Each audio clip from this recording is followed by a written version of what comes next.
solo tester on an agile team that has been working together for years before me joining. Do you have any input on how I could enhance my communication and better the collaboration between developers and stakeholders during the testing process? So yeah, kind of sole tester on a team who's looking to basically boost their soft skills with those key roles. I've been in that position. The first or the only tester. People have got their ways of working, and you're sort of trying to come in and understand how they work and help them to improve.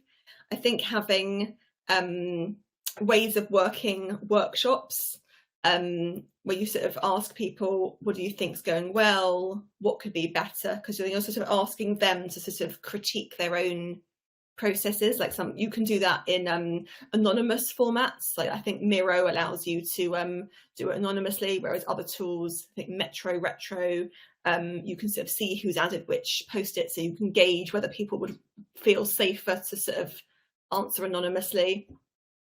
But I think understanding how they currently work, and you'll then know from your experience of like what improvements need to be made, and that can just be asking questions in the technical refinement, or communicating the bugs that you find in a new way, or your test notes, or demonstrating the patience when you're trying to recreate a bug.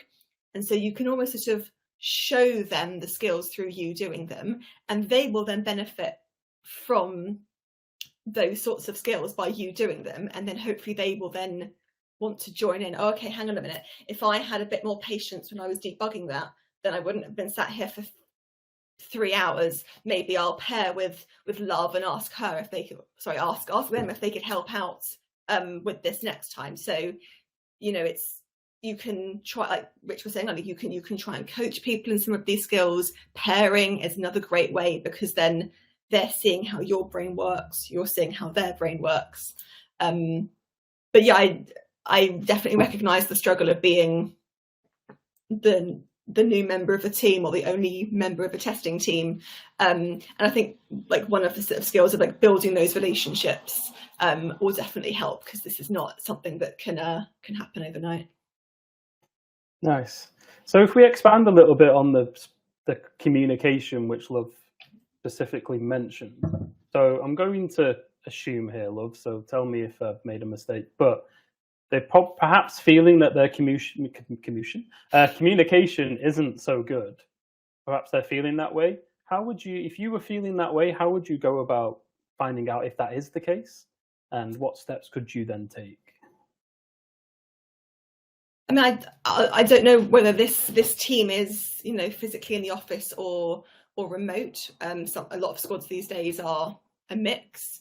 I think like understanding what people currently are comfortable doing. So if they would rather just have a write-up of a bug that you send them at the end of the day, when they're sort of winding down, if they'd rather have a phone call to discuss it as soon as you found an issue, would they rather a video recording that they could watch at lunchtime, or before lunch or after lunch? But I think it's some people, I think we used to do it in one of my old jobs, where you almost have like a bit of a profile about like how I like to work. These are my working hours. These are my preferred methods of communication. If my Slack status is this, it means please do not disturb. So, it can be a little bit difficult to adapt the way you communicate with different people, but that will enable you to understand how they best work, how they best would like feedback.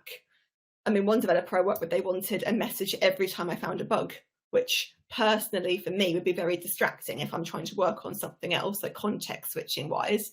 But equally, someone might find it very overwhelming to have a list of bugs at the end of the day.